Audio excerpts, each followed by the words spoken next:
Welcome to Breathe In, Scream Out, a podcast for feeling it all, one breath and scream at a time. I'm Katie Healy, your guide through this sacred mess called life. Here we'll feel everything. We'll cry, we'll laugh, we'll scream, and maybe scream again. Let's get into it. Hello. Welcome back to Breathe In, Scream Out. I'm your host, Katie Healy, and I'm so excited to be back with you after a little hiatus, which I will get into before we get into the episode. But today is a really exciting episode. I am bringing you an interview with one of my favorite astrologers, Miss Sophie Williams. Sophie is an amazing astrologer. She is someone who I've been following on Instagram for years, who has inspired me and so much of my dive into astrology, my understanding of it. She is amazing. She does things her own way. I have a knack for manifesting these friendships into my life, and I'm so grateful, honored to have her on the podcast and also to just be in her orbit. She's so amazing in every way, and I can't wait to share this episode with you. And before we get into the episode, I wanted to explain a little bit about where I was, what I was doing, what was happening, why I didn't bring you an episode or episodes during Capricorn season. Now we're deep into Aquarius season, eclipse season, so many of the planets changing, which we'll also get into in the next solo episode. But, I was going through a really deep period of life. I try to be as transparent as possible on here while also honoring other folks' boundaries and my own. But, transparency is important to me, and I want to share. Many of you may have already known, but I was just going through a really deep transformative process, a training, and yeah, I'm on the other side and some updates. It didn't work out. There's no easy way to say that. And also, again, to honor boundaries and my own. But I got my heart stomped on romantically in November, dove in deep to that and continued on with the training. And then I got my heart stomped on dream career-wise just recently here about moving forward and what that looks like. I know I'm being a little vague, but I want to still protect and honor the place, the people that I love, and the experience too. It's definitely not what I thought would happen. I'm still dealing with, and will continue to deal with, the grief of that dream that dream not panning out like I thought it would. And it's been a long period of a lot of no's, about 8 years of no's, career-wise, relationship-wise, life-wise, and it's hard to get another no. It's hard to get another, this is what you thought or intuitively thought was right for you, and that doesn't line up with what's right for us. And like I said, I try to transparently share and be open about my grief, and this is definitely a big moment of grief and a reminder that grief is not just the loss of a physical person. It's the loss of a relationship. It's the loss of a dream, a hope, a wish of how you thought things were going to go. And I was never guaranteed anything. And I mean, if we want to get really esoteric, we're never guaranteed anything. So we could go down that route. And yeah, I talked to my producer for the podcast and I said, I'm going to get back. I'm going to do an Aquarius episode. We're going to get right back on track. And then I thought, you know what? You always do that, Katie. You pull yourself up, you jump back in, you keep going. And that's really admirable. And there's also a different choice, just to let yourself be for a little while. And this is the first time in a long time I don't have a vision or one big thing I'm working towards, right? And that is really useful and helpful and has guided me in many areas of my life. And I'm just going to let myself sit in this disappointment, grief, upset for a moment, and also trust that there's no way that I could give my heart so fully to something or someone or some idea anytime, not just this one, any relationship, any dream. There's no way that I could give so much of myself and still get a no if it was actually meant to happen. I hate everything happens for a reason, but my own version of it is everything happens as it should. Makes me feel a little less to blame. Reason feels like blame. Should feels like cosmic otherworldliness. So I'm just going to sit for a moment. I'm going to come back with a Pisces season episode. We're going to get into what we're closing out, what we're opening up, big year astrologically, and I'm going to practice what I preach and just let myself be in the upset, be in the sadness, the disappointment, and not have to know what's going to happen next. What a time to get my heart stomped on. And we're all getting our heart stomped on in many ways in this world right now. So wherever you are, however life's going for you, I hope you're taking care of yourself. And even in my grief, in my sadness, in my heartbreak, this episode is one that I've been manifesting for a while, and not to, never toxic positivity, but I do think optimism and positivity are different things. And I still feel optimistic, and I feel so fucking excited that I got to, in my first season of this podcast, bring on one of my favorite astrologers. And this episode is a lot more fun than this intro was to record. So I promise you are in for a treat. Sophie is the best. And we talk a lot about just astrology in general, her journey to being an astrologer, and her certification that she has coming up that I am in, that I have joined.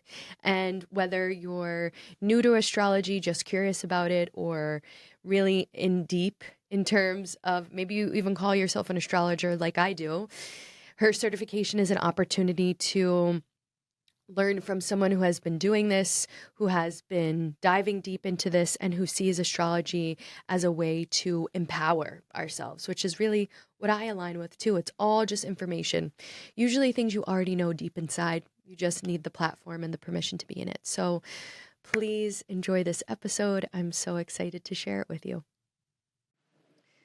Sophie, welcome to the podcast. I am so excited to have you on Breathe In, Scream Out.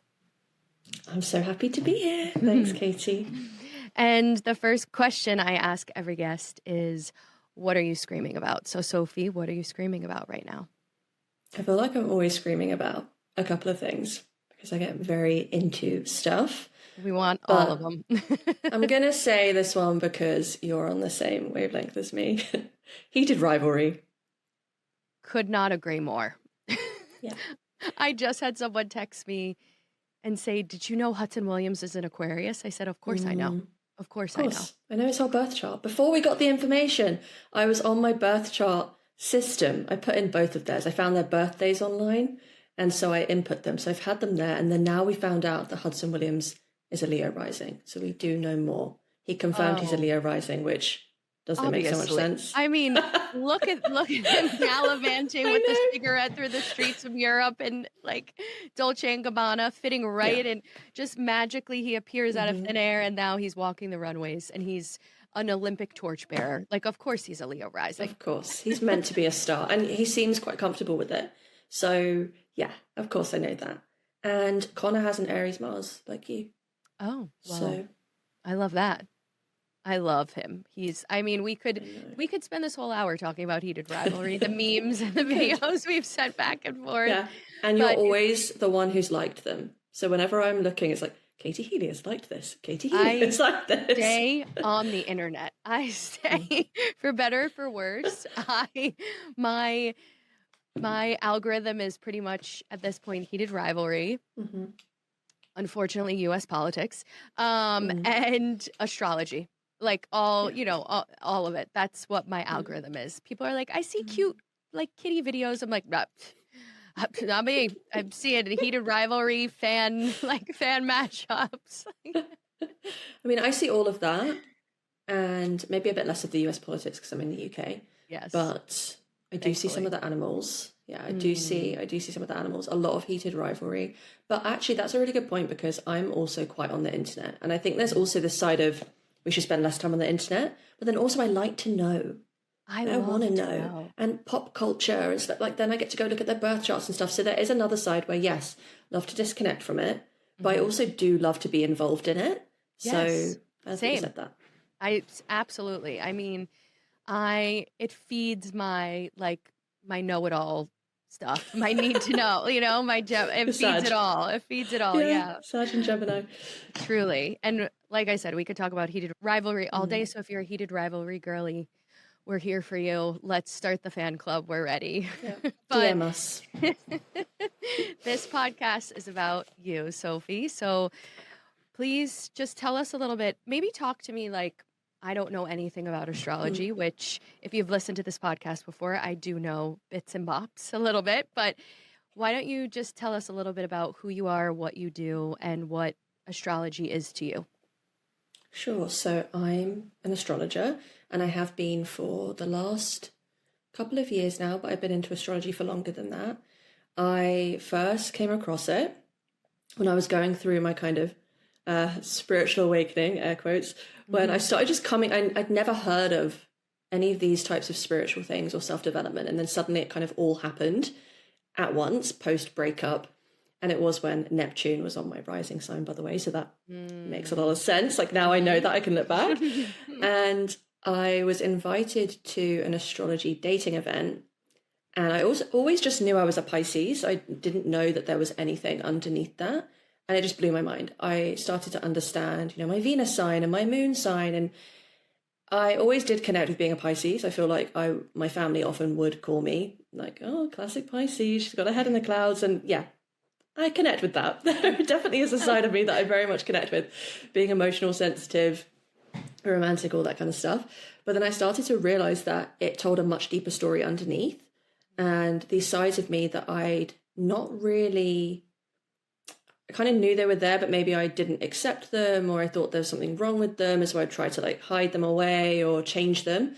And astrology really helps you understand that all these different sides to you are here to be embraced and accepted and integrated. And yeah, some of them worked on and made a little healthier because yeah, we want to accept our shadow and our darker sides, but also yeah, in a healthy way if possible. But Mhm. it helped me understand these sides of me that I kind of just didn't think were right because I feel like, we're told that we should be this and we should be that and we shouldn't feel this way. And astrology really, really helped me with that. And so for the couple of years after I discovered astrology, I just went on this journey of understanding, that's why I'm connect with people like this, or that's why I don't resonate with that. And then I kind of just went on this self-exploration journey with it. Then I realized I actually love doing this for other people. Ever since I discovered it, I would be pulling up my friends' charts and telling them, oh my God, you have a Capricorn moon, blah, blah, blah, blah. And just blurting it all at them. And I started doing it a little bit professionally I already had a business where I was kind of working one-to-one with people and just realized I really want to help people feel what I was feeling through astrology, which is, this kind of radical self-acceptance and Mm. integrating some of obviously your gifts, which is beautiful. Like, what am I good at? What am I here for? But then also that darker side of what is within me that I may be afraid to express, or what do I want my life to look like? But it looks very different to how we're told our life should look. And that is the big crux of what I do with my astrology work, because I work one-to-one with people. I also do classes and create content really about how to own who you are, owning your, like we said, like your gifts and your magic and what you're here to embrace, like the light, and then also that darker side. And I really work in the realms mostly of career, love, and then self. Those are the areas that I love to play in. Thank you for all that. And, that's why I was so drawn to your content, I think, for many reasons. And for anyone who says internet friends are not real, this is this is an example of how real they can be. So if you find someone online that you admire that's doing what you love, or even just doing something you like that you don't want to make into your own career, or it's just a hobby for you, don't be afraid to give that Mm. person their flowers, because that's exactly why I'm here interviewing Sophie. I've been such a fan of yours for so long. And I think what I'm drawn to so much is if you're a business owner or you're trying to integrate your business into Instagram, which unfortunately has become like such a main marketing Mm. tool for so many people in the spiritual wellness realm, it can feel really daunting about creating content. And what I love, Mm. or what I was so drawn to about what you put out in the world, is everyone's always, when I was first starting out, telling me like, no one's going to read those long captions. No one's going to read this. Mm. No one's going to be drawn to this, that, blah, blah, blah. And your Instagram, if you go and look at Sophie's, you should. It's a treasure trove of so much knowledge and just astrology information from her point of view. And what I love about yours is you do like everything everyone tells you not to do. You write paragraphs and paragraphs and paragraphs. Like you really practice what you preach. You do Mm. exactly like you follow your intuition, your heart's truth, however you relate to it, however you see it. And you put it out there in a way that's so digestible and relatable, but it's still through your lens of like what you want to be making. And I think that's so inspiring to see and watch for so many people who are trying to fit into the cookie cutter of what everyone else is doing. Mm. Like you need hooks and reels and da da da da da. I Mm. mean, have you ever made a reel? I have actually, and I I've tried it, before I Yeah. found my flow with what I like, and that's not to say I'm always going to do things the way I do them now. Hmm.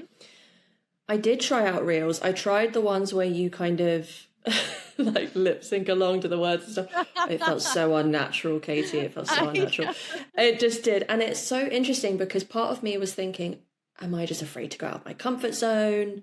And I think so much of, we're pushed to get out of our comfort zone and try these things we're afraid of. And I realized that it's not even that I'm afraid of it. It's just that I just don't like doing it. I don't resonate with it. It doesn't make me feel like I'm in my power and in my gifts. And that's not to say I'll never do a reel. I might feel really inspired. I've tried out to be, get out of my comfort zone. But ultimately, I feel most in my gifts when I'm writing and creating and like pulling something together. And so I think it really is about owning when you feel most in your power. And sometimes that is moving past your comfort zone and doing what you're afraid of. But I love watching reels from other people, but I don't like creating them. So it's not that I only digest content that I like to create. I love to digest content from people when they're doing what they're meant to do, when they feel super powerful and creative and expressive. And I just don't. And I do always say, my posts are for people with their attention spans in place because I cannot keep things concise for the life of me. It's just not a gift of mine. You and me I both, say I'm going to sister. do a 2-hour class, it turns into 3. I know myself now. So yeah, and I feel like that means my content isn't going to be for everybody. Hmm. And then vice versa, like some people's content isn't for me. And I think that's just the beauty of it, is that, and this is definitely the Aquarius energy within me, of you really don't have to follow the rules. And sometimes, yeah, like taking advice from people who have been there, done that can be really powerful and maybe they can inspire you. But just because it worked for them does not mean it's going to work for you. My style might not work for you, your style won't work for me. And that has, for me, made Instagram a more enjoyable place, is doing things my way. And I actually do enjoy it a lot of the time, not all the time, but I do enjoy it when I'm doing it in the way that I want to and not the way somebody else tells me I have to do it. And I think that's exactly what you do as an astrologer, or why you even were drawn to become an Mm. astrologer, to empower people to see the lens of like, see through the lens of what astrology can do for us. I know there's a lot of conversation around people, men, who hate astrology. I'm looking at you, boys. You're number What one are you doing here astrologer. listening to this? Go. Seriously, who am I kidding? This, all women are listening to this. And if you're a man listening to this, I'm questioning. But, people who are astrology haters, or like, Mm. like to poo-poo on astrology, they often say it's just it's just an outlet to Mm. condone bad behavior or your bad habits or your bad traits. And sure, Mm. absolutely. Anything under the sun that was created to help us can also be used to harm us and Yeah. to like boost our ego and make us feel better about bad behavior. But I think through your content, through your writing, through what you do, it's about empowering people, like you said, not just to see the light, but also to see the dark and like embrace the whole picture. And I think there's a lot of folks listening to this who know a lot about astrology, and some who are going to, when you said that's the Aquarius in me, are like, hold on, I thought she was a Pisces. So Yeah. let's maybe start I find when people come to me, they're like, what do you mean I'm a this moon? And like I'm a Sag sun and a Capricorn moon. I thought I was a this my whole life. And it is so much information, but Mm-hmm. that's the thing, it's information. So let's kind of start at the beginning, if you will. Mm-hmm. Like what if Yeah. someone is brand new to astrology and, like you said, I'm a Pisces, but I have all this Aquarius in me. Yeah. Like, where do Mm-hmm. you feel like people should begin? Do you think it should be the Yeah. sun sign? Do you think it should be whatever's piquing their interest at that point in their life, career, relationship, any of it? Well, I think it's kind of trendy to sometimes hate on the sun sign because it's not Mm, as important as everything else. But ultimately, it is the entry point for almost everybody. It's the day, the date you were born does give you a lot of insight into, what you're here for. And when people ask you what sign you are, you're going to say, I'm a Pisces. There is like an identity thing with yeah. that, which is so interesting because our sun can speak to our identity a little bit. So yeah, you're going to start with the sun. Your sun it's what lights you up, it's what gives you a sense of aliveness. It is also, if you're feeling purposeless or what am I even here for, you go to the sun. That is what really feeds your purpose, makes you feel more alive. And so I always say to people, like, this is your life's purpose, not your career. So it can link into career. It might be touching some of your career energies, but your sun is your life purpose. What are you here for? That is, I mean, obviously you can look underneath the chart and that will tell you other bits of why you're here for. But that is the thing I always go to if people are feeling kind of down or oh, what's the point? I look to the sun. It is also our ego. It's what makes us feel good about ourselves. It is, there are certain traits that do make us feel good.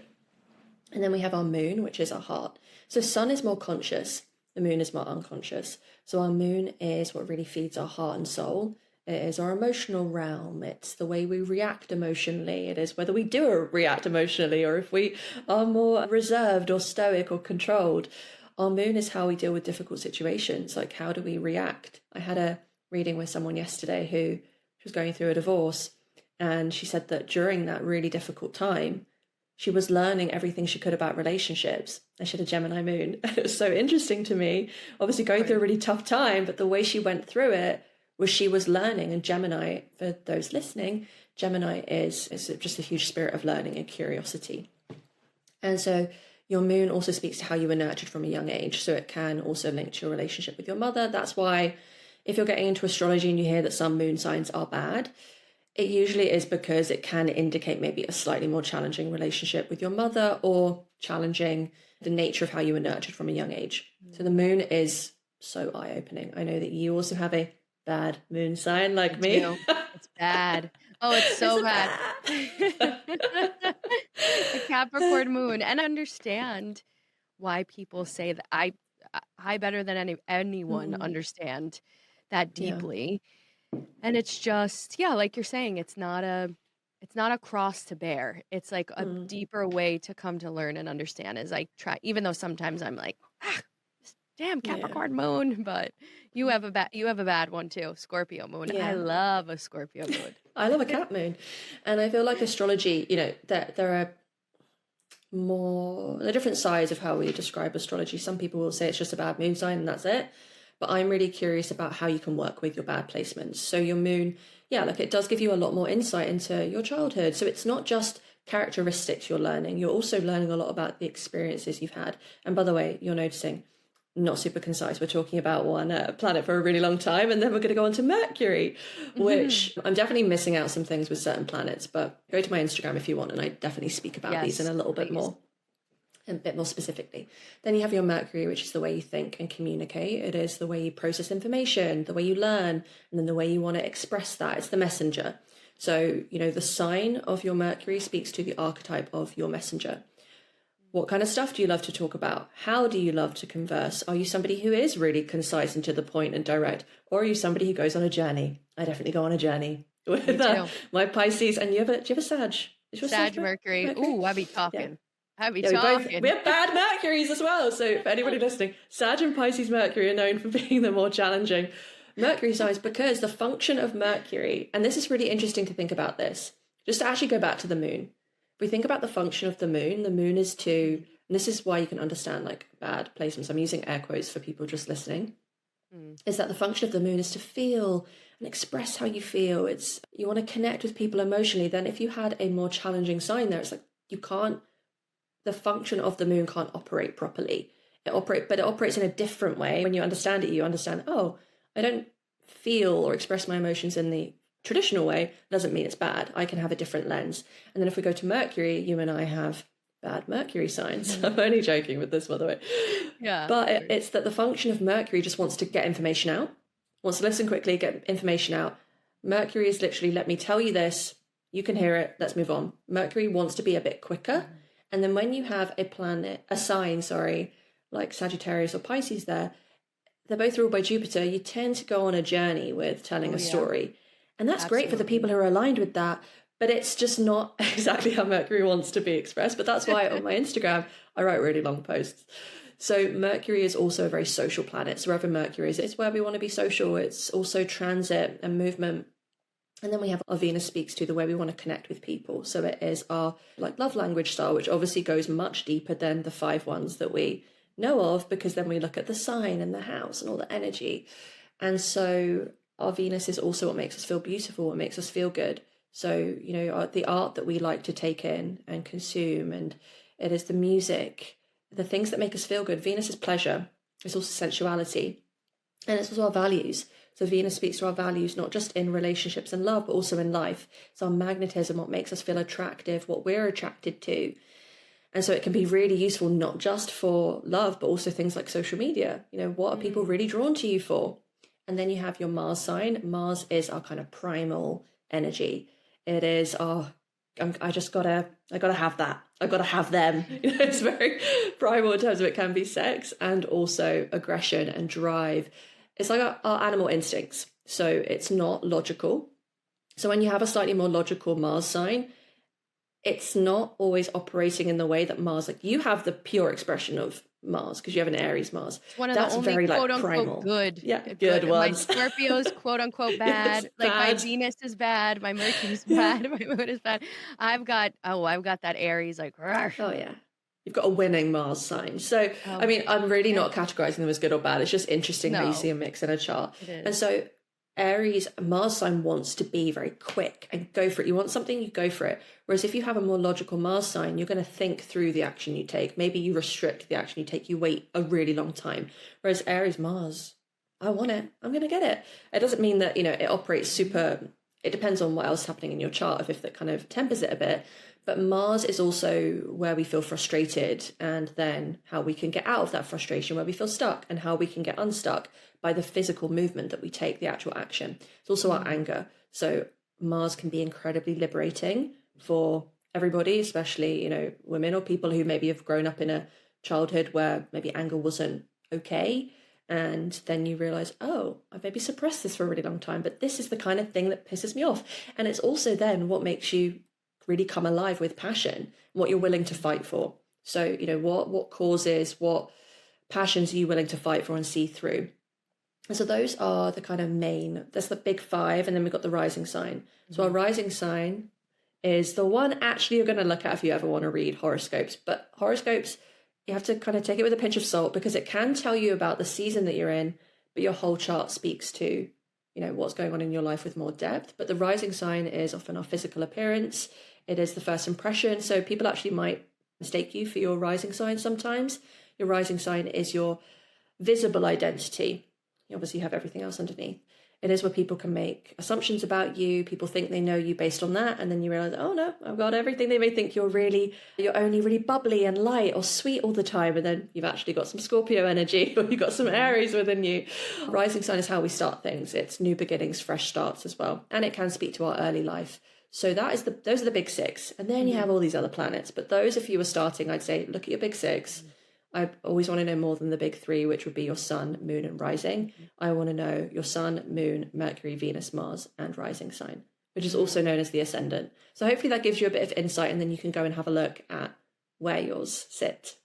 That's so helpful. And I'm wondering, how many times have you been asked in your life, I'm a blank, tell me about myself, or guess, or how many people say to you, oh God, all the the guess. time, people say, guess what and I say, I'm not interested in guessing.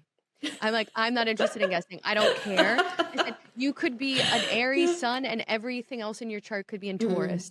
Like this is not a guessing game. We're not doing this. Yeah, but I'm sure you've been asked endlessly. I You could have. more than you'd be a millionaire 10 times over. Oh, yeah, I definitely would. I have better boundaries with it now because when I was first starting out, I think I did face a lot of resistance with like skepticism and Mhm. people kind of pushing back on what I was doing. And I think I had way looser boundaries with just pulling up a birth chart or guessing. And now I don't Mhm. guess. I don't want to guess. No. Unless I have an assumption, like I kind of look at you and I'm like, are you a Pisces rising or something? Because sometimes you can just tell sometimes, or you have an You can. inkling. I do love guessing it. I love guessing it when it's on my terms. And, Mm, for mhm. example, with celebrities or public figures, I love guessing it. And then I love being right about it. Sometimes I'm not Yes. right, but I do love being right about it. But yeah, I don't guess. And I think it really depends on what mood I'm in with if I just do someone's chart randomly and things like that. Mm. Because yeah, I mean, also, are they into astrology? I'm not in the business of convincing people that astrology is real. And I think Mhm. sometimes the guessing is almost like a bit of a, let me see if you Test. actually know what you're talking about. Yeah, a Yeah. test. And I'm not Yeah. into that personally. Not into it at all. I can sniff out Aquarians pretty like a Mm. bloodhound. I attract them like I attract Aquarians like an air sign men, Mm. like or Yeah. with prominent air sign energy. It's a sickness. It's actually something I No, there are some placements you attract, and I do think I can't do that again. No more, no more. You know what's really We've talked interesting? about this. We have, and I have no planets or anything in the houses in my chart that are in Libra, Leo, or Aquarius. I've got Mm. no planets, no anything. I attract Mm. Libra, Leo, Aquarius men like Yeah. I'm getting paid to do it. And I find that so interesting. Like that's something I always find, not to go down on a tangent, but like I find Mm. it so interesting how something that you would see and be like, oh, she lacks that or she doesn't Yeah. have that energy and still I'm so, I'm a Gemini rising, I'm a Sag sun, so I have the Mm. fire, I have Yeah.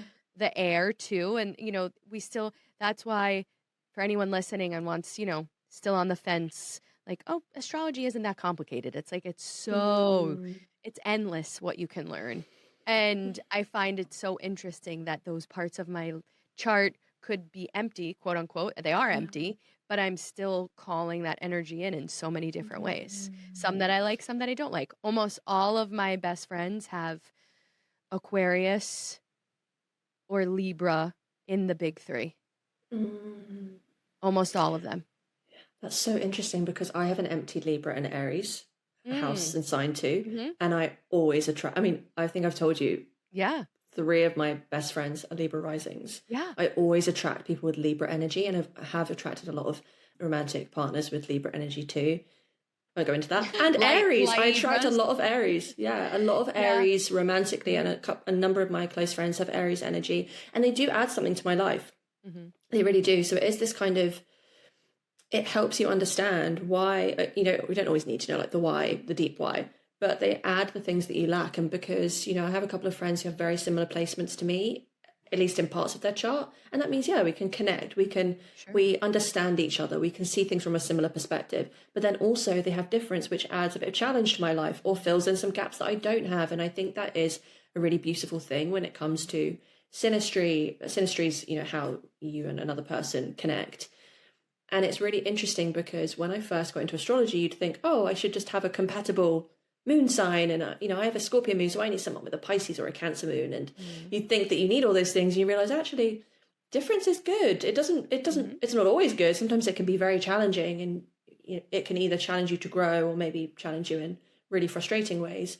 But I definitely don't look for friends or partners who have the exact same chart as me. I actually think it would be a complete nightmare A if I nightmare. met somebody Oh my with the God. same as me. Nightmare. No. Same. God, Like no. Sagittarius men stay away from me. I'm like, I don't. Pisces men too.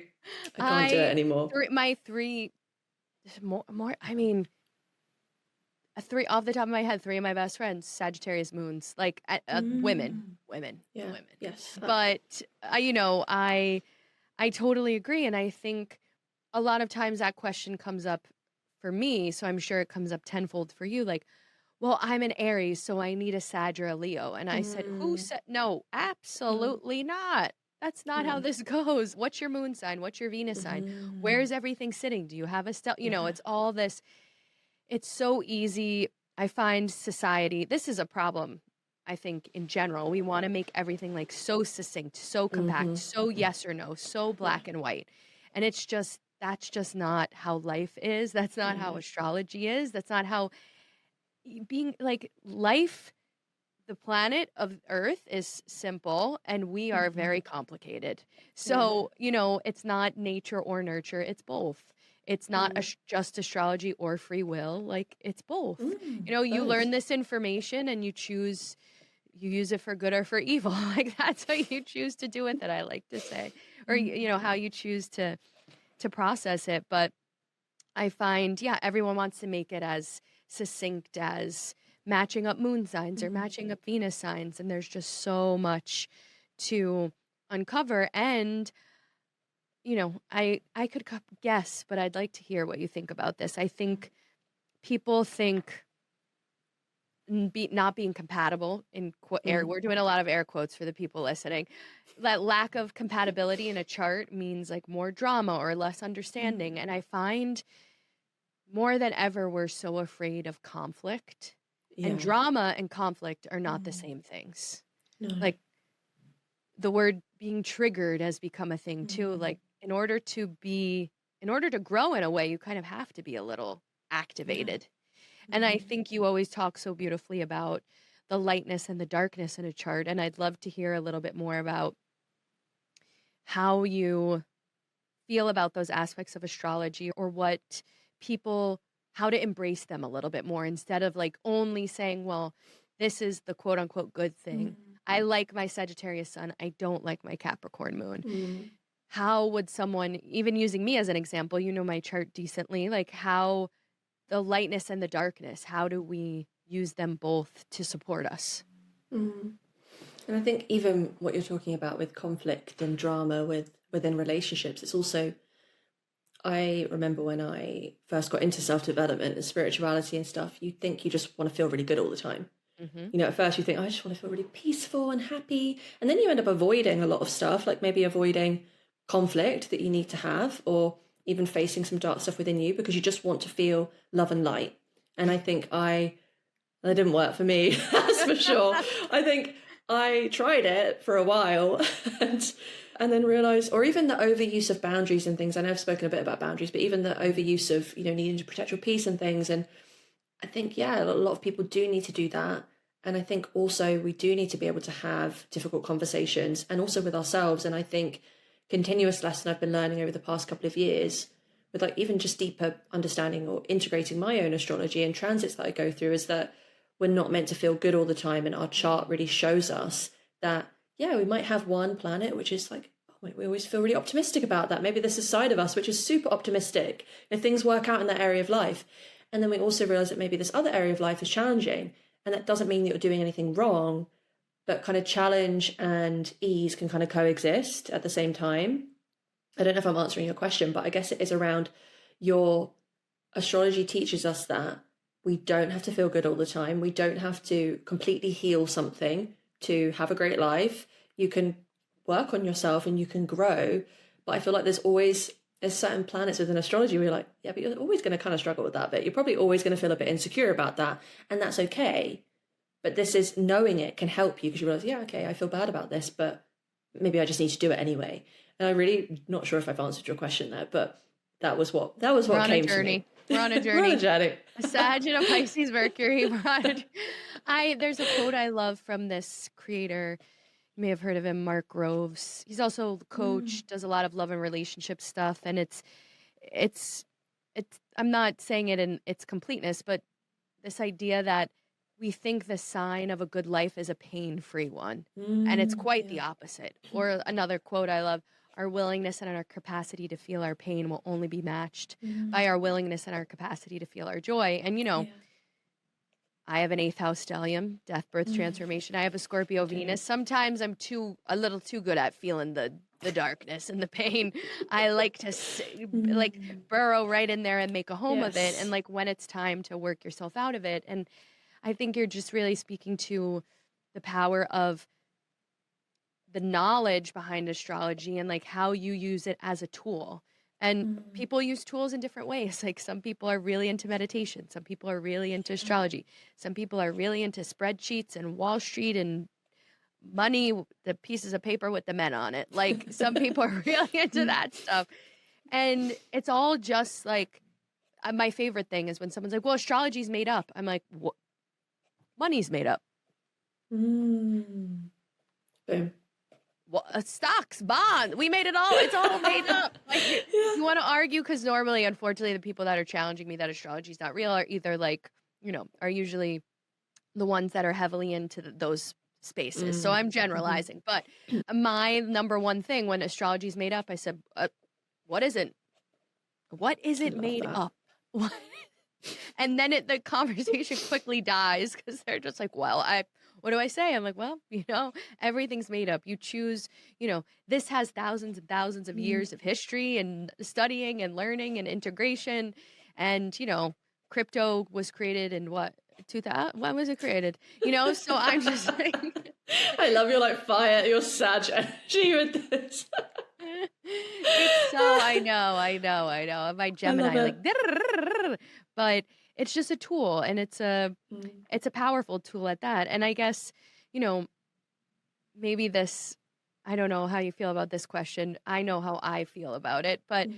do you have things you really love to see in someone's chart? Like, not that it's Mm. good, but something that you think they can really work with or is really powerful, or, my own personal chart, like my Venus is in Scorpio, and that's quote unquote one of the bad Mm. ones. It is Yeah. my favorite part of my Mm. chart. Yeah. So something you really love to see or dig into when you're even if it's in your own chart or someone Yeah. else's.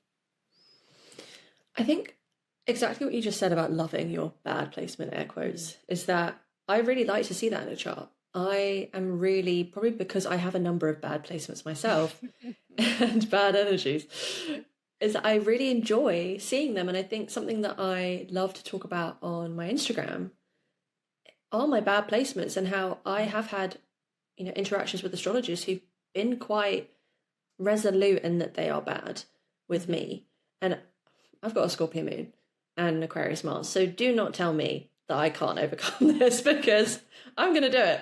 Not to spite you, but I'm going to do it because I want to. Yeah. And I do think that I'm quite driven to understand the darker sides or the sides that maybe, even regardless of if you hear that this placement is bad, you likely feel like that part of you is different to other people. And the way I like to kind of throw a different lens on bad, challenging placements is that they just operate in a different way, which means you have a different view on things and you can offer other people who have a different view on things perspective or wisdom and guidance. So for me, for example, with some of my bad placements, my Mercury sign, yeah, doesn't fit into what we're told we should be doing on social media, but it gives other people permission to like, oh, you actually can do it this way too. If you want to Mhm. write 18-page posts, then you do that. But if that's right for you. And so I do love to see more challenging placements in a chart. I think I mean there are some placements that I know I get along with really well personally. I don't want to say them. Well, You I could said say I have them. lots of Libra rising friends. I think I do really like fiery people, and I think I like Mhm. fire because I lack it. And so Mhm. I all of my close friends have a mix of fire and earth because those are the two elements that I don't. I have some earth in some of my outer planets. For people listening, there are also outer planets aside from the big six, which aren't as personal to you. But I don't have any earth and I don't have any fire in my personal energy, and all of my close friends have a mix of those two. And then they also Mhm. have a mix of like some Scorpio or, which I really like because I really can't be friends with anybody where we have to keep it light all the time. I do Mhm. have a very light and optimistic side to me. I can be very playful. I also have a side of me where, yeah, I'm moody and I don't feel great all the time and I'm not on top form. And I used to be really ashamed of that. And so personally, I like people with placements that speak to that, where they're not Mhm. afraid of that and they can just be with you in your darker emotions or your shitty day and you don't have to feel like you have to perform. I think that's a big thing for me is friends I feel like I don't have to perform with. And I feel like I wouldn't, I don't know, like who knows, but I don't feel like I would be friends with anybody where I'd have to feel like I would do that now. And astrology's helped me understand that, because I know what I need in friendship. I've learned a lot of hard lessons around that too. But yeah, I like to see some like darker sides to people too. I feel like that's what I'm really drawn to. But also, it doesn't always have to be dark. But I think I'm interested in sharing different perspectives with people. How can you work with this more challenging or different energy within you? That's something that I'm always really, really drawn to. So for people who know astrology, I'm always, interested in looking at, Scorpio placements, or the 12th house, the 8th house, Chiron, Black Moon, Lilith, these things that are often seen as really hard. I'm really drawn to those. Saturn as well, Pluto, the malefic bad planets. I'm so drawn to. So yeah, those are the things that I'm probably most drawn to. Yeah, I think, again, everything, we're saying a lot of the same things in different ways. That, like, this idea that the dark parts of us, or the quote unquote bad, the things we're made to believe that are wrong with us, right? I love that you brought it back to feeling. Like, even if you didn't know you had a Capricorn moon, or a Scorpio Venus, or a Pisces Mercury, and maybe you struggled with feeling your emotions fully, or feeling safe in your childhood, or people always telling you, you need to wrap it up. Not everything's a story. Not, some things just have a beginning and an end, and we get to the point. I find, this is what I really find when I'm reading someone's chart, I'm not telling them anything they don't already feel or haven't felt before. Maybe it's unconscious to them. Maybe they're totally unaware, but normally I think I leave a reading feeling really good about what happened when someone was like, yeah, exactly. That's how I've always felt that. Yes, I know that. And it's like we're just giving them the boost that they need to feel validated, not in the quote unquote bad behavior, but in like, you're not crazy. This is your experience. Yeah. There's nothing wrong with you. How do you take this knowledge and now use it in a way to create more self-awareness, more understanding, not just for self, for other people? I mean, I found astrology has helped me so much with my family, so much with my relationship with my mom, which I've talked about openly on here. And, I'm sure you'll find this incredibly fascinating. Everyone in my immediate family has major Virgo placements, and my South Node, what I'm meant to release, is in Virgo, and my Black Moon Lilith is also in Virgo. And if you don't know what that means, just know that it means the things I'm meant to let go of karmically, like the things I'm not meant to embrace perfectionism. It's there in me, and it's been bred even more because of the environment I grew up in. My mom is this Virgo Sun, Virgo Moon, Virgo Mercury, Virgo Venus. My dad was a Virgo Moon. My sister's a Virgo rising, and then I just realized both my brothers are Libra risings. I'm like, you can't write this. You couldn't even like make it up if you tried. And the patterns that show up, and like the people we call into our life. When I was dating how many Aquarius men in a row, I was like, I'm trying to learn something right now. Yeah, it's a lesson. Trying to learn something about this energy, this healthy detachment. That's what I decided was the lesson. Yes. And, the Libra, I still don't know what that lesson was, but all those Libras, but it's so, when you start to get curious about yourself, then it innately just makes you curious about other people. Yeah. 100%. And that's what I find is like so fascinating. Even the patterns within family. I mean, but the kind of, just to circle back to what you said earlier, circle back feels very corporate. I said that earlier as well, and I'm like, where is this coming from, Sophie? That you mentioned about, people who question astrology and whether it's real. Firstly, I don't need to convince anybody. I also don't think everybody has to be into it. That is something I truly believe. I even have a couple of friends who aren't super into it, but they're accepting of me being into it, and they don't make me feel bad for it. But when you hear things like this about family patterns, and so much of astrology speaks to patterns. What kind of people do you call in? What kind of people do you get along really well with? What patterns and trends are in your family? Because for me, all of my family have really strong Sagittarius and Scorpio. And that to me tells me like themes of really strong opinions. If we're thinking about it more from the low expression, really strong opinions from Sag, and Scorpio, repressed emotion. Those are two very strong currents within my family, and I have a Scorpio moon, and so I do feel like there are certain people maybe within more in our generation maybe who are going to break some of those patterns, and that's why you have maybe some of that energy, or you have your South Node there in Virgo. And so whenever people don't believe in astrology, I'm not going to tell them this, but I always think, you just knowing the sessions that I've done with people, knowing the experiences I've had, seeing this stuff, it just is real. I mean, but you also don't have to be obsessed with it. It doesn't have to rule your life. Yeah. But if you're curious, dive in. Even if you're a bit skeptical, but there's a slither of curiosity, even if you just explored your moon sign or something, it really can just tell you so much, because you just can't make this stuff up. You really can't. You can. And even if it's just a tool for more self-acceptance and understanding. Like when I started to understand my chart better, so then I could understand others, that's, also my childhood wound, never feeling understood. So now I like want to deeply understand these things. But even before that was a conscious thought in my brain, I remember going to Catholic school and reading horoscopes in a paper, and the nuns being like, that's made up. That's, that's whatever however they weren't cursing. Well, the Irish nuns sometimes, but you know, it was in me from a very young I was just curious about it. And as soon as I was able to understand my chart and what was going on, and then looking at my mom's, I was like, of course I drive her crazy. Yeah. Of course I drive her crazy. Of course my whole family has always been like, what the hell is she doing? This is the way to do things. And Virgos do, they have that like innate sense of, and it's all in different places in their chart too. But I understand. And even then, another tangent, human design, understanding I'm a manifester, that my parents were always like, you can't do whatever you want. And I was like, who said? So it's just, it created, again, not to like excuse bad behavior, but more as a person who felt so deeply misunderstood by the people that I thought were supposed to understand me most, which is another misconception about family. It was so supportive, cathartic, helpful to be like, oh, I understand. Okay. This is what's happening. So even if you use it as a tool just to understand yourself and the world around you a little bit better, that's what it's all about, I think. Definitely. And I really love the way you describe it, by the way.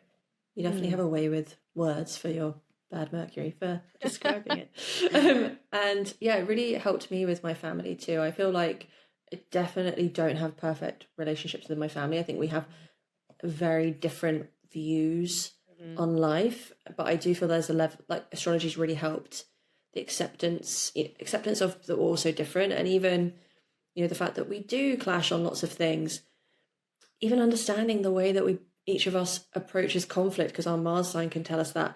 Having that awareness it kind of sometimes helps the argument a little bit too. And the only thing with that sometimes is if you're the one who knows astrology, you tend to be the one who's maybe being a bit more accepting of everybody else's energy. Yeah. And sometimes it doesn't feel like it's maybe the other way around. Not to be like, the victim here in the situation, but it has really helped with my family relationships. It has also really helped with my friends, but I feel like with my friends, it's more about understanding maybe, some of how they love to be loved, and understanding even the fact that sometimes I need some space and to be quiet. And sometimes I know my friends need that. And when my friend's being really quiet, I know some of her placements mean that maybe she's struggling a bit, and I'll drop her a message. And so it's not just about you with astrology. And even astrology teaches us, because we have all these all the planets, they move through every sign. We're all connected. It's never just you. I do also really believe in when you feel more connected to yourself, it just has this ripple effect. And even within my family, I feel like it does have a ripple effect for sure. So I love astrology for the self, but also for just improving your relationships. But I also don't believe in being too strict with it. When we mentioned about, a pain-free life and stuff, I'm not going to vet people for their birth chart placements when I'm dating or meeting new friends. I'm not going to do that. I'm going to go by my feeling, and then I will want to look at the birth chart to confirm some things, and maybe to see how, I want to know a bit more. But I definitely don't vet people on it or anything. I kind of want to know who you are and show me. Then I'll want to look at the birth chart. But I don't use astrology as a tool to exclude certain signs or to restrict myself. It should be about liberation to me, always. And I find in the beginning, or a few years ago I would ask right away, and now I'm doing the Mm. same. And it's more people ask me to look at more now Mm. than ever. People Yes. are asking me to look it up. Yeah. I'm like, oh yeah, I'm an astrologer, and or I do a yeah, they're like, oh, look it up, and then and I try not to either. But if you're a man with a Virgo Venus, maybe No. don't, Also, maybe you're not going to be the one for him with that black moon I Lilith there, probably. I don't need to I don't need to take myself through that torture camp again No. because that Yeah. was brutal. But Yeah. I love what you said about what astrology teaches us. And not only are you an astrologer, you do one-off birth chart readings, but you also created Mm. a certification, which I'm Mm. joining starting in February. I'm so excited. And what made you some people are just astrologers and they Mm. just do birth chart readings and Yeah. they're very successful just doing that. Mm. And what made you want to take the step towards creating a whole certification towards Mm. becoming an astrologer? What's the name of it? What made you want to Mhm. do it? Just a little bit more about it. Well, she just said the word liberating, I and know. my I was like, huh? here we go. You teed that up nicely. So my astrology certification is called Liberating Astrology Certification, and I feel like aside from the fulfillment and maybe certain gifts that come through with teaching, is that I do love a lot of variety in my work, and I feel like I would never be fulfilled just doing one thing. I kind of the only work I do is within astrology, but I have these different outlets for it. I've always loved to teach. I feel like not in a kind of I know better than you, but I have this information which I think is really cool and I want to share it with you. And I've done that in my business for years now with either teaching classes or teaching longer term. And I feel like with astrology, a lot of people know bits and pieces and you can find out things online. And I really wanted to, I think that's how I really learned was I had to go along the kind of piecing all these different things and then my own insights. And I feel like I kind of did that so that I can make it easier for other people who want to learn it, where actually come together for 8 months. It's going to be really digestible, really practical, but then also really mystical, magical, and expansive. And so I really want the people who maybe don't connect with certain forms of astrology, which maybe can be very fatalistic, like, you have this and that is that. And I don't have that view. And I feel like my perspective on astrology through my Instagram and through classes and one-to-one sessions, I realized really spoke to a lot of people because it is more of that liberating approach. That doesn't mean that we avoid the hard sides of astrology. We definitely don't. But I always look at everything within astrology as how can we work with that? How can we accept it? But then also, is there potential to evolve beyond that, to, grow into that energy? And I think that is the approach that I take. And I just love teaching that side of astrology. I also just love the idea that more people will be out there with this information to empower other people, liberate other people. And throughout the certification, I mean, big values of mine are that you're not going to come along and end up doing it the same way as me. You're going to also find your own views, your own insights. I look at the astrologers who did last year's round and I'm like, so cool. Like seeing them do it in their way and seeing even the way they create posts or the way they talk about it and knowing that they're going off and helping people whatever way speaks to them. I get a lot of fulfillment from the teaching aspect. But then I love being one-on-one with people. I don't think I'm ever going to leave that side and just teach. I love both. So I'm so excited to get started. And I'm so glad that you're joining us. I know. I'm so excited too. I've been the same journey of self-taught, like one-off courses here and there, and I'm just so excited to be in a group of like-minded people, and I'm so drawn to the way your point of view, and I think that's another part about astrology and the wellness world, and really any world, any profession. Mm. We get so caught up in like there's one person who's right. Yeah. There's one way to do it. And when it comes to math and science, okay, sure. Yeah. Yes. 2 But plus when 2 it equals 4. yeah, we Fact. know. Fact. But when it comes to, and I find there's this constant hunger to find like the best of the best and the this and the that. And it's like, no, who are you drawn to? Who speaks Yes. to you? I love everything you put out. I love Channy. I love the pattern. Like Yeah, I'm I do. drawn to all of these people. And I think when we get caught up in there's only one way to do something, like that's when we're missing the point of all of this information about astrology or human design or yoga or breath work. It's like, it's not just the information. Yes, we want to be like, this is an interpretation of sun sign. This, Mm. someone telling you that your sun sign is your childhood and your emotional life. I'm like, well, that's not correct. But, okay, we can see it through a lens. I would find a way to like give them some sort of credit. But it's all about, there's so many people who do the same Mm. thing because it's about whose energy you're drawn Yeah. to. So, if you're feeling drawn to someone and you're listening, you're feeling drawn to Sophie, you're feeling drawn to someone else, there's plenty of, I say this about tarot all the time. I love to Mm. get a tarot reading. People are Me like, when are you too. going to learn tarot? I'm like, it's not my witchcraft. It's not my thing. Yeah. I don't have the deep burning No, me desire neither. to learn it. Astrology, I want to learn everything. Like, I Mm. need to know, I have a insatiable hunger to like understand it all and make sense of Yes. it. And there's nothing wrong with me appreciating tarot and loving it Mm. and saying to one of my friends, "Can you pull for me?" and Yeah. letting them have it and letting Mm. the people who what is some don't yuck my yum. Like let me love what I Mm. let me love what I love.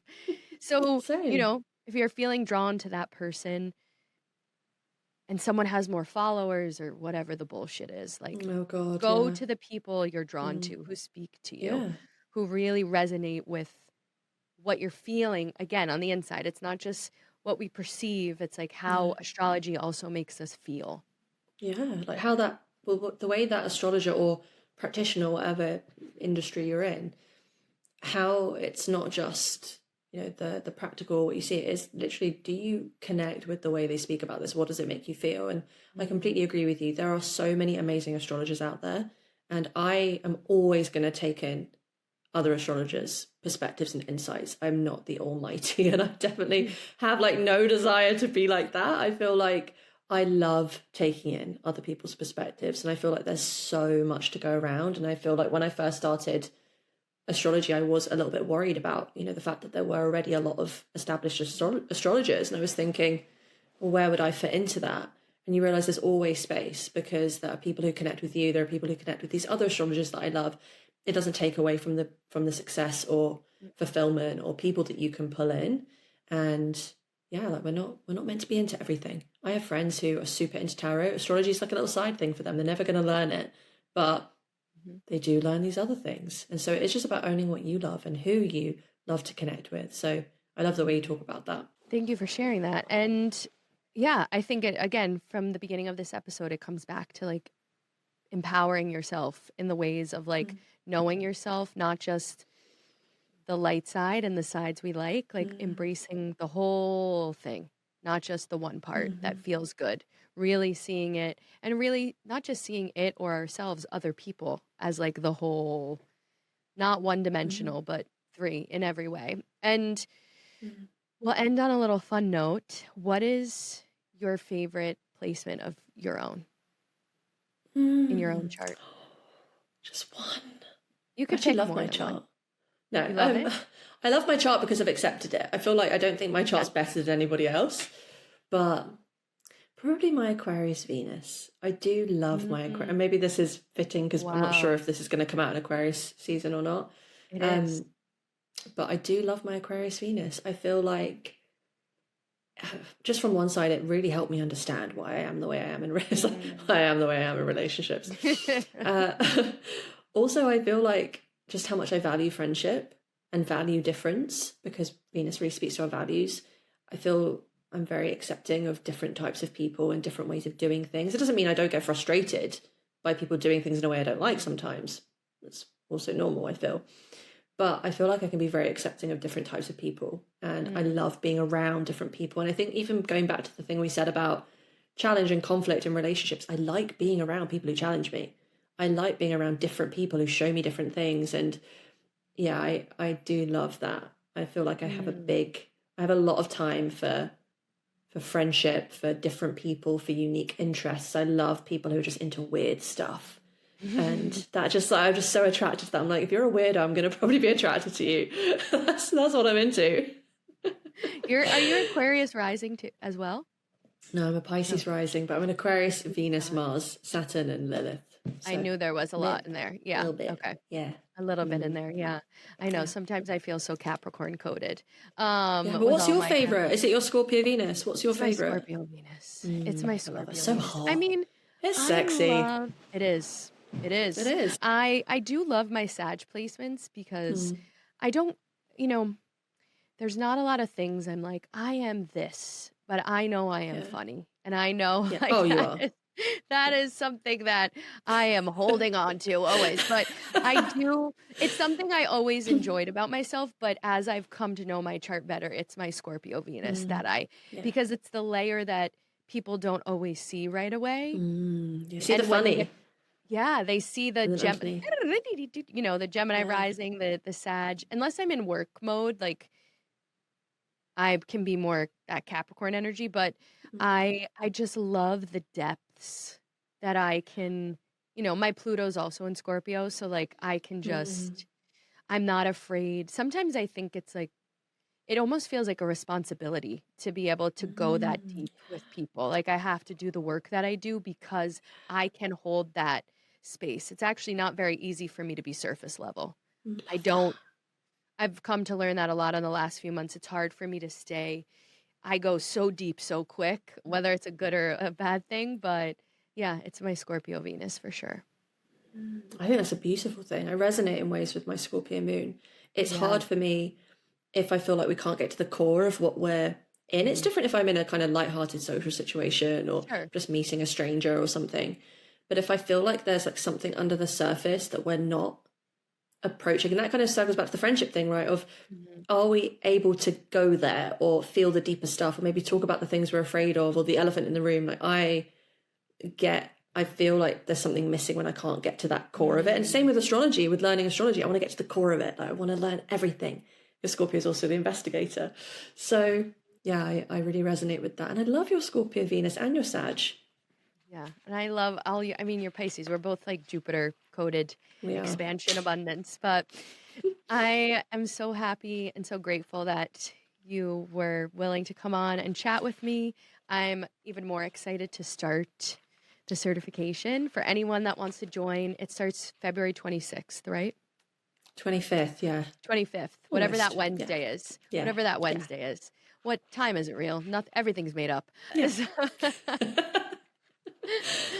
But it starts Wednesday, February 25th. And if you're interested, the link for the certification is in the description for this episode. Thank you so much, Sophie. I'm so grateful to you.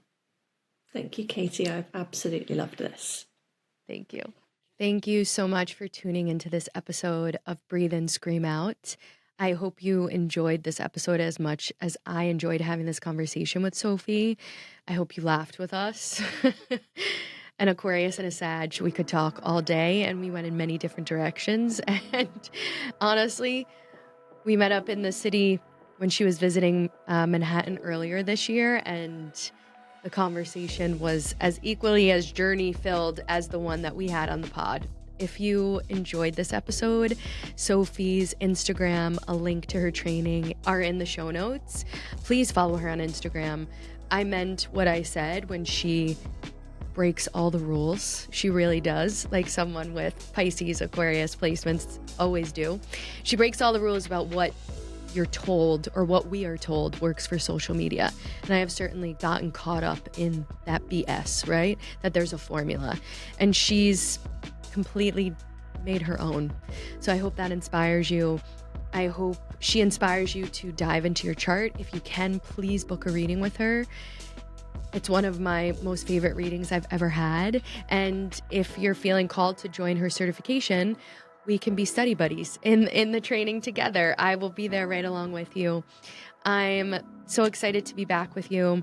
I'm so excited to be back next episode with a solo episode, all things Pisces season. We're also going to recap all of the changes that have been happening. I'm sure you're feeling them. It's a crazy time. I live, unfortunately, in the United States of America right now. Things are intense. We're all feeling it. And if you're not feeling it, check your pulse, babe. It's time to wake up. I love you, but open the eyes. So wherever you are, I'm sending you lots of love, lots of protection, lots of grounding.